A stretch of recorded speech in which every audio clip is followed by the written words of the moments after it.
Last summer, my family and I were in a traumatic car accident. And on August 8th, we lost my mom due to heart and lung failure. And then on August 19th, 2 weeks later, when we lost my mom, we lost my grandma also. When it happened, I was crying and screaming at the top of my lungs because I just lost the two most people that I fell in love with, that I'd drawn close to over all my childhood years. And it just felt bad because like my whole world just like came to an end once I lost them. But before that day at the crash site, my mom, I got to say a few words to her, and that was like the last time I actually got to see her. She said, "Come here, Selena," and I held her hand. And she said, "If I don't make it," I said, "Mama, don't think like that, think positive."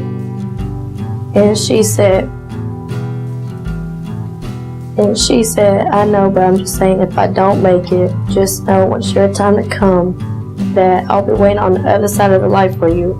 And at that moment, I let her hand go, and I watched as she was being loaded to the ambulance, and I just looked all around the crash site, just thinking what have happened and how's everything gonna turn out.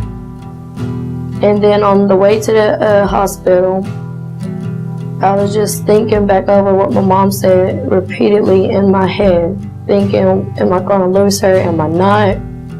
And I was thinking of all of the possibilities and consequences if you lost my mom or not. And then once I got into the hospital, I think it was about 2 minutes when I got there, I went to hypothermia shock and I died for at least 30 seconds. And in those 30 seconds, I saw this beautiful bright light. I can't even describe it, but it felt peaceful and loving, and something, I was walking towards it, and something at the last moment just like pulled me away, and I came back to life. And I thank God every day for giving me another chance to live. When I lost my mom, I was sad, depressed all the time. I didn't want to do nothing fun. All I wanted to do was just lay in bed and just cry and sleep all day. I didn't eat right, I didn't drink right, and I was just a wreck. But if it wasn't for God, all of y'all, and my sister Kenya, I don't even think I would be here today giving my testimony in front of all of y'all.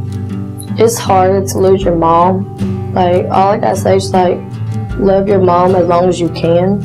Cause I can tell you one thing, once you lose her, you will not get another one. You just feel like your whole world came to an end. But at the end, things will get better. And like, it's like when I walk into this church, it's just like all the heavy weight of depression and sadness just like lifts off of me. And I just feel the love of everybody and the caring that they give to me when they give me hugs, and just seeing everybody smile, it just warms my heart because it makes me feel the love that I got from my mom. And when I walk in here, it feels like I still got part of my mom, just looking over at the bench where we sat, all the good memories. But on New Year's Eve, I stayed about 2 minutes. I was sitting outside talking to my mom and saying, I remember like yesterday, I was sitting on your bed, we were watching TV, laughing and giggling, you were playing my hair. And then as I buried my hand in my lap, I felt a cold rush of wind, and I looked up and I saw my mom. And I saw my mom, and I was thinking to myself, is this a dream or not? And it wasn't a dream, I actually saw her. And as I started crying, she got up and she was walking. And then I called out, I said, "Mama." She turned around, I said, "I love you." And she just like blew me a kiss. And then she turned around and disappeared. And right there, I knew my life was going to change completely. No more doing bad stuff and just like turning my life around. And her birthday recently passed, and I was a wreck. At school, I cried and cried, but all my friends, they helped me because they realized what I was going through, and they helped me get through the day. And then after school, my sister Kenya, her mom and her dad, they took me to the boat ramp and got birthday balloons as a surprise for me. And we went to the boat ramp where we spreaded my mom and grandma's ashes. And me and Kenya gave a speech, and then we released the balloons for my mom's birthday.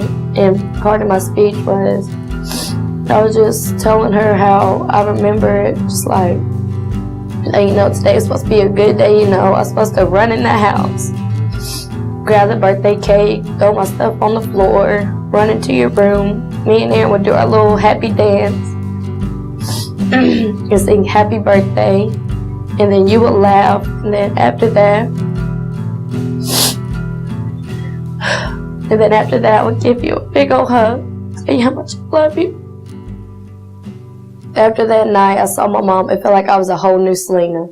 I got my grades up. I was focusing. All my teachers came up to me and they said they see progress in me. Because I was thinking to myself, like, if my mom was here, I wouldn't be doing none of this. And so since then, I stopped. I've been good. I haven't did nothing stupid. And my sister, Kenya, it's like now, like I just see her smiling. We're back to how we were, just going places, doing dumb stuff, dancing, and it's just fun. I mean, it's like now I can be a regular kid again. Like I don't have like no responsibility. I mean, yeah, I still do, helping out my uncle and my little brother, but it's just like I'm a regular kid again. I'm just happy. I mean, even though I don't have a mom, but all I know is that I still got God with me. Still got all the people in my church that's like my little family now. I have an amazing youth group that I know I can count on when stuff get hard. I can't describe it, but I never felt this way in a long time. I'm Selena, and I'm his.